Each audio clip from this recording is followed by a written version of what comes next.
Seorang penguasa kanan SPRM hari ini mengaku bersalah terhadap pertuduhan penyelewengan barang bukti melibatkan wang tunai $6.94 juta, 25 juta ringgit yang dikaitkan dengan satu kes rasuah besar. Shahrom Nizam Baharudin mengaku bersalah ketika pertuduhan pilihan dibacakan di Mahkamah Session Kuala Lumpur pagi ini. Sehubungan dengan itu, mahkamah menjatuhkan hukuman penjara 3 tahun dan 2 sebatan ke atas tertuduh. Pada 4 Januari lalu, tertuduh yang berusia 40 tahun memohon untuk dibicarakan atas pertuduhan yang lebih berat di bawah Seksyen 409 Kanun Keseksaan berkaitan penyelewengan bukti yang dikaitkan dengan kes membabitkan bekas Ketua Pengarah Pertubuhan Perisikan Luar Malaysia MEIO, Hassanah Abdul Hamid. Berikutan, Shahrom hari ini mengaku bersalah terhadap pertuduhan yang lebih ringan di bawah Seksyen 403 Kanun Keseksaan. Dia kini hanya berdepan kemungkinan hukuman maksimum penjara 5 tahun, sebat dan denda. Untuk rekod, pertuduhan di bawah Seksyen 409 pula membawa hukuman penjara maksimum 20 tahun.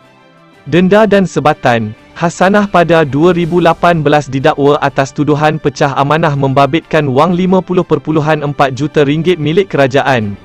Berikutan itu, SPRM merampas wang tunai dan barangan lain daripada wanita itu bagi membantu siasatan. Pada April tahun lalu, bagaimanapun, dia telah dilepas tanpa dibebaskan oleh mahkamah.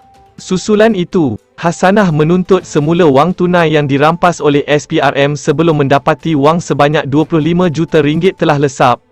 Semasa prosiding di hadapan Hakim Suzana Husin pagi ini, Shahrom mengesahkan fakta kes yang dibacakan oleh Timbalan Pendakwa Raya, Ahmad Akram Garib, beli pelbagai jenis barangan mewah.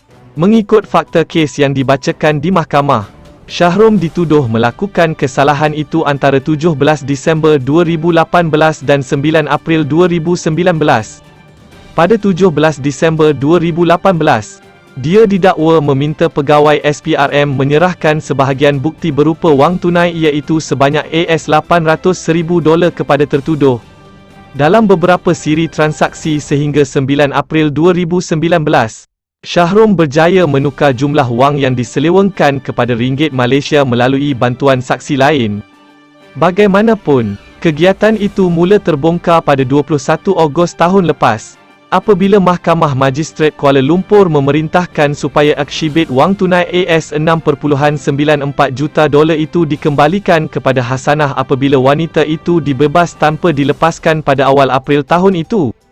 Apabila pegawai penyiasat meminta Shahrom beberapa kali untuk memulangkan aksibit wang tunai itu, tertuduh gagal setiap kali menyerahkan wang berkenaan. Pada 10 Sep tahun lepas, Shahrom mengarahkan pegawai SPRM menyerahkan apa yang dikatakan sebagai bukti wang tunai berkenaan kepada pegawai SPRM lain untuk diserahkan semula kepada Hassanah. Bagaimanapun, pegawai SPRM yang lain mula curiga apabila bukti yang dikatakan wang tunai itu ternyata adalah mata wang palsu. Susulan siasatan yang dijalankan, Shahrom ditahan pada 13 Sep tahun lepas. SPRM mendapati tertuduh telah menggunakan wang tersebut untuk membeli pelbagai jenis barangan seperti 1. Sebuah rumah 2.5 tingkat di Taman Suria Warisan, Kota Warisan, Sepang, Selangor, yang bernilai RM750,000. 2. 8 jam tangan mewah bernilai RM397,580. 3. 2 motosikal jenama Ducati bernilai lebih RM600,000. 4. Sebuah kenderaan pacuan 4 roda Ford Raptor 2.0 bernilai RM219,000. 5. 2 bidang tanah di Jerantut, Pahang, bernilai RM483,220. 6. Sebuah kenderaan Honda Civic Type R 2.4L Turbo bernilai RM290,030. 7. Mercedes-Benz A250 Sport bernilai RM130,000. Ketika merayu hukuman diringankan, Peguam Shahrom Ahmad Hafiz A. Bakar berkata anak guamnya telah mengaku bersalah terhadap pertuduhan pilihan yang telah menjimatkan masa mahkamah. Peguam itu berkata, tertuduh yang berkhidmat dengan SPRM sejak 2005, pernah mendapat anugerah kaki tangan terbaik sebanyak 4 kali. Hari ini merupakan kesalahan pertamanya dan dia tidak pernah disabitkan sebelum ini. Kesalahan itu telah membawa titik hitam bukan sahaja dalam hidupnya tetapi keluarganya. Tertuduh berjanji tidak akan mengulangi kesalahan itu dan memohon maaf atas kesalahan, kata Hafiz. Bagaimanapun, Akram meminta mahkamah menjatuhkan hukuman yang lebih berat kerana tertuduh melakukan kesalahan serius. Kesalahan ini dilakukan oleh penjawat awam yang diamanahkan dengan kewajipan untuk menjaga bukti wang tunai. Tetapi dia mengambil kesempatan itu untuk kepentingan peribadi. Kes ini melibatkan $6.94 juta.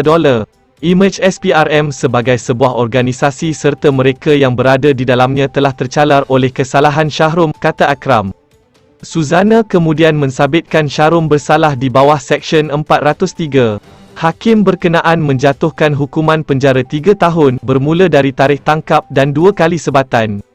Mahkamah berharap hukuman ini boleh menjadi pengajaran kepada kamu untuk tidak melakukan kesalahan selanjutnya pada masa hadapan, kata Suzana sambil diperhatikan Shahrom dari kandang tertuduh. Hakim juga mengarahkan barang rampasan termasuk kenderaan, jam tangan, tanah serta wang tunai dilucut hakkan kepada kerajaan Malaysia. Terima kasih kerana menonton, subscribe dan jumpa di isu seterusnya.